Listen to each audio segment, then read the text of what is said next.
Okay, let's get started on problem 535.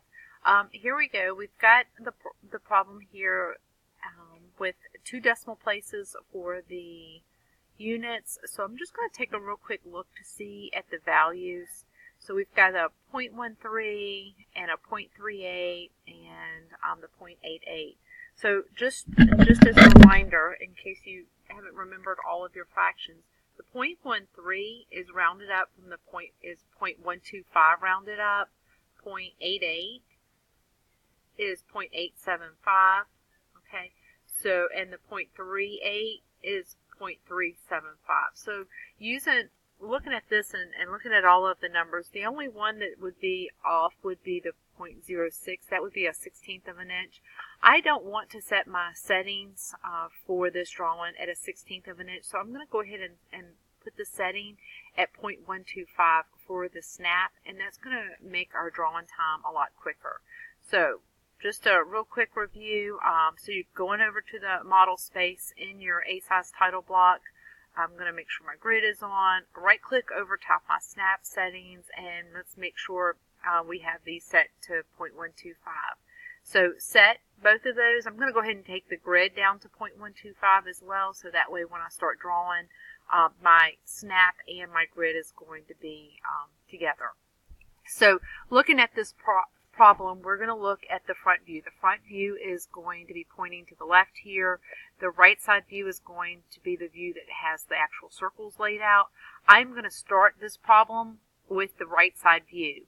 So I'm going to lay out the base here, and want to make sure that you see that this line right here, that 3 1/4, is measured from the top of the part all the way down to the center of that circle. So you can see the extension line is pulled out here, and the 3 1/4 dimension goes to the center of that circle. So that's going to be important because the overall part is not 3 1/4 tall. It's 3 1/4 plus the radius from here to here. So this will all kind of play out when we start laying out our problem. So back to, let me get my layers correct. I'm going to start with the circle. The circle diameter for that outside is 1.75. So with my snap's not on. So turning on my snap, let's just kind of I'm going to pick a spot right here. So drawing my diameter of 1.75, that is going to be the start of that part. So I'm going to just move this over. So I'm working to the left of the X and Y origin spot. So that is the overall diameter for the bottom with this right here. So that's the 1.75. I'm going to go ahead and lay out the spot face. It has a 1/2 inch diameter going through, and then the 1.06 that only goes in 0.06. That really is not going to that right there is not going to come into play until we start laying out our front view and our top view. I'm going to go ahead and lay out these two radiuses while I'm working on it, and kind of work from the right side view standpoint. So switching this over, going back over here, circle diameter, click on the same circle diameter. My through hole is 0.5, and then the next circle I'm going to draw is going to have a diameter of 1.06. So I've got that laid out.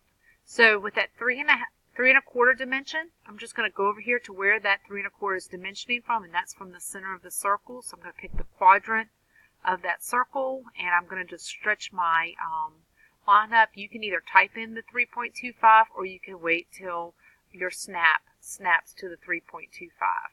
This part is 1.75 wide because that is the diameter, and then back down. The next thing I'm going to look at is locating those other two circles. So I'm going to go to the midpoint right here, and looking at the book, it says that it's 1.25 from this edge down to the center of the circle. So that's going to locate this circle and this circle. So 1.25 down, I'm going to lay out my next two circles. So 1.25 down, click, and then circle. I'm going to just, this time I'm going to use circle radius because that's what they give me in the book. So the first circle has the 0.375. It gives you 0.38, but we know it's 0.375 because of rounding. And then the other one has a 1/2 inch radius. So that's going to be snapped into that point. So I don't need this line anymore, so I'm going to go ahead and just erase that and then project the point up from the quadrant. Okay, so I'm just hitting the enter button to start the line command the second time. So I'm just hitting the, okay, and now I'm going to go to trim. Instead of using the trim all, this time I'm going to pick that circle, and I am going to, oops, not the circle.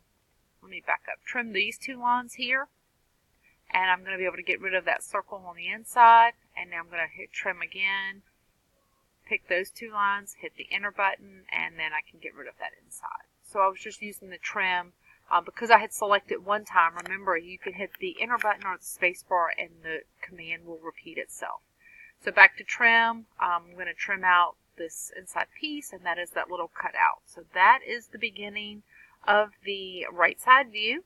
Alright, so now I'm going to transfer my information that I do have over into my top view. So I'm going to project this line down so I can keep my views spread out about 1 inch apart. So I'm just going to draw a line 1 inch. We know that the diameter is 1.75, so I can project that over. And looking in the book, the overall thickness of this part is 1.75, so project that over 1.75. Draw the rectangle down and clean that there. I can erase that line now because it's just to set it. So this is the little circle that's kind of sticking out. We know the height of this part, so we can kind of project that over. So from here, we can project it over. I need to see it line up on this view. So that's the upper left-hand corner. And I'm going to draw this piece here that's a 1/2 inch. And then down, and this will be going down to the quadrant of that circle, so projecting over, it will be 3 1/4 inch line. And this line, instead of adding another line to it, I'm just going to take this line and take it all the way up. And this line, instead of using the trim, I'm going to pick on the grip and bring that over. So I've got that front view laid out. So this piece comes down, and then the square part intersects with the tangent of the circle. So because those two surfaces intersect at the tangent point, this line should be drawn here, but after this it's not a line. This part is actually round and it tapers back in up under the part. So this is the correct way of showing that transfer, because there's actually physically a line at that point. So that is the beginning of the front view. And let's go ahead and let's just lay out the basics of the top view while we're here. So, back to our old transfer. Let's go back and use some construction lines. Oops, I left that on from last time. Uh-oh. I'm going to pause this for a minute and fix. Alright, so I've got the construction line layer turned on. I erased what I had on there. If you are using the construction line layer and you don't like that gray, sometimes that gray is hard to see when you already have your grid on, you're free to change that color, because we're not going to do anything with those lines. We're just using those for projection. And you can also change the line thickness if you want, because when I'm looking at that, the line thickness is pretty thin. So I'm going to just change the line weight. Let's just make it a little bit dark. Let's do the 0.5. And like I was saying before, it's not going to show up. It might just help you visually see what's going on. So I'm just going to pick these two lines, transfer those up. We know we got to create that 45-degree angle. So from the front view, up is 1 inch. That's where the next drawing is going to start. And we know the part is 1.75. So going back to my object lines, let me draw this in 1.75. Up 1.75, because that is the diameter. So you see that snap, and the grid's really making this easy. I'm not having to type in any numbers except for I just messed that one up. I went a little too far. So draw another line from the top to the bottom. There we go. So that's my my top view, the basic layout. So I'm going to switch back to construction, and I'm just going to draw these lines over just to project those over. So they should line up, and I'll even show you this dimension here. All day long will be 1.75, and so will this one right here. So this is the exact same dimensions. So because those two lines are one side here and one side is this, because they're both the same, that means that you're going to be able to construct a 45-degree angle, and you didn't even have to type in an angle or anything or know the length of that line, because we know that both sides are the same. That gives us a 45-degree angle. So that's what we needed. I'm going to just drop this line down, clean this up just a little bit. You don't have to do that unless it really bothers you, but I just don't want those lines to get in the way as I'm projecting my information from one view to the other. So what else can we project? So I'm going to go back to my object lines, because I like to draw these things in the object lines, so that way once I draw it one time I don't have to go back and erase it. So we know this piece is a rectangular shape, okay, and let's work on this spot face. So we've got the two diameters drawn in at the spot face, and we've got this shown here, and we've got this little slot cut out. Let's go ahead and we will work on projecting this up. So we're going to project these two, I'm going to project the two outer edges straight up, and then project it over to my view over here. So, oops, back to line and go to that endpoint, project it over. So that is the larger cutout. That larger cutout only goes into the part a depth of 0.13, which we said we were going to use 0.125. So I'm going to offset that front line over 0.125 and then clean up that part. So back to this one right here, offset 0.125. Click on this line and then use my trim command. I could have hit enter for all, but I just, sometimes old habits are hard to break. So there's the first cutout. You can pick on, I should have trimmed, pick this as my boundary, and I'll get rid of those lines. So that gets that cleaned up, and I'm just going to go ahead and erase those. We're not going to use those anymore.